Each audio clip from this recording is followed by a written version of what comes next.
You think you've had a rough day? Try watching everything fall apart while your kid holds your hand, still believing in you.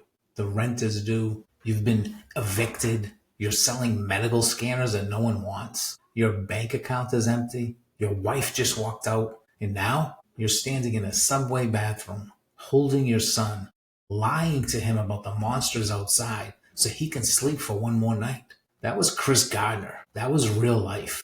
Not a movie, not a sob story. Real. And while you scroll and complain about motivation, someone out there is living that pain and still moving forward.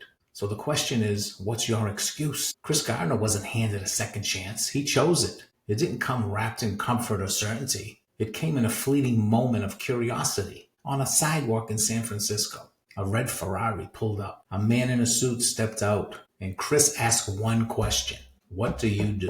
And how do you do it? The answer? Stockbroker. That was all he needed. No experience, no Ivy League education, no backdoor connection, just hunger, just clarity, just a moment of insane belief that said, if someone else can do it, why not me? You don't need the perfect, you don't need the best tools. You need a decision so firm it makes excuses irrelevant. Most people stall because they're waiting for certainty.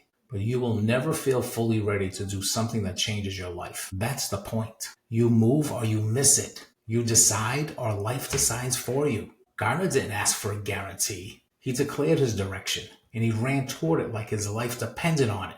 Because it did. You can't fake resilience. You either live it or you fold under pressure. Chris Gardner didn't flirt with failure. He moved in with it. Imagine working a full day at an unpaid internship, chasing sales, pushing scanners, then lining up outside a shelter, praying there's a bed for you and your child. Imagine being so broke you can't afford a motel and still showing up the next morning, shirt pressed, face composed like everything's normal. He was invisible to most of the world, but not to his son, and that's why he never broke. Rock bottom isn't just financial. It's emotional. It's spiritual. It's when the world tells you you're done and you whisper back, watch me. Gardner lived in that space. And instead of giving in, he built from it. He wasn't too proud to sleep in a subway bathroom. He wasn't too proud to stand up in soup lines, but he was too proud to give up. Some of you are there right now, maybe not sleeping on floors, but stuck in your own version of survival mode. You're afraid, you're angry, you're unsure, and still you're here. That means you're not finished. It means there's something in you that refuses to quit. Lean into that. Don't let rock bottom convince you that you belong there. Let it remind you what you're capable of crawling out from.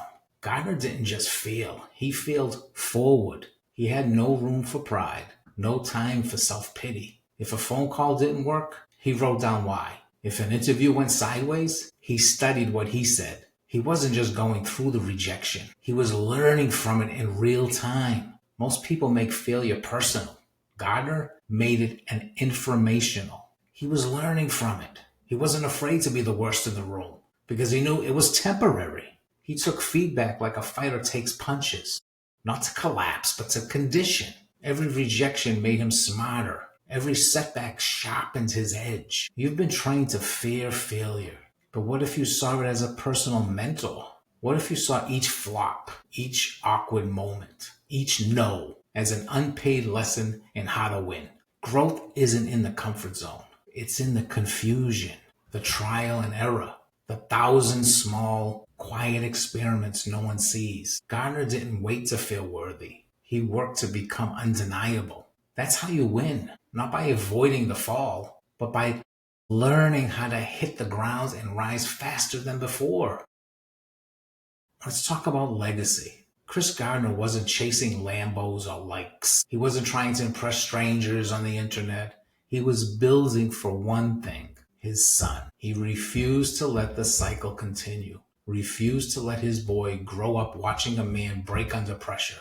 He sacrificed everything, comfort, sleep, pride, so his son could one day say, my father never quit on me. When you have a real purpose, it cuts through the noise. Some of you are drifting because you're only thinking about yourself. You're operating on shallow fuel. That's why you quit when it gets hard.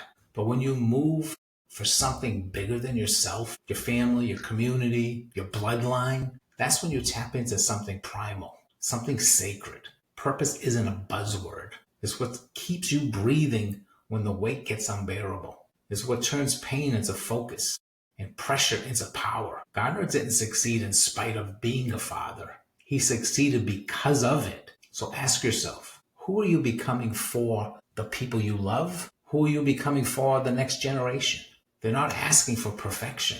They're asking for a presence, for strength, for proof that adversity can be overcome. Be that proof. Chris Gardner went from homeless to millionaire, not through shortcuts, through sweat. And today, we have too many people with phones in their hands and no tools in their belt. Too many who watch greatness like it's a sport, cheering from the sidelines, but never stepping on the field. Let's be real. The world is saturated with content and opinions and reactions. But where are the builders, the doers, the creators who show up with scraped knees and sore backs because they've been in the arena, not just watching from the cheap seats? If all you do is consume, you become numb, passive, defeated before you even begin. But when you build, when you create something from your own fire, you become dangerous, not to the world, but to everything that's ever tried to silence you.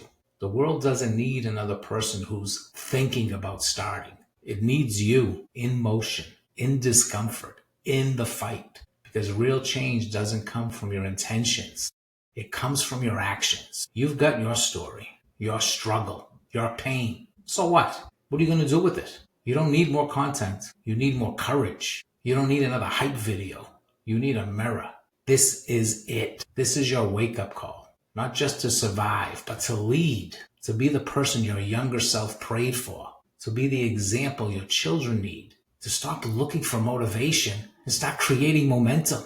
You versus you. That's the real battle. And today, you choose who wins. If this moved you, prove it. Subscribe to Mind Hackers. This is the space for people who are done playing small. Share this with someone who's stuck, tired, and on the edge of giving up. Drop a comment. What's your one decision you're making today? Whether you feel ready or not. Because you don't need more time. You need more action. And if Chris Gardner can build from rock bottom with nothing but grit and a child's hands in his, so can you. Let's get to work.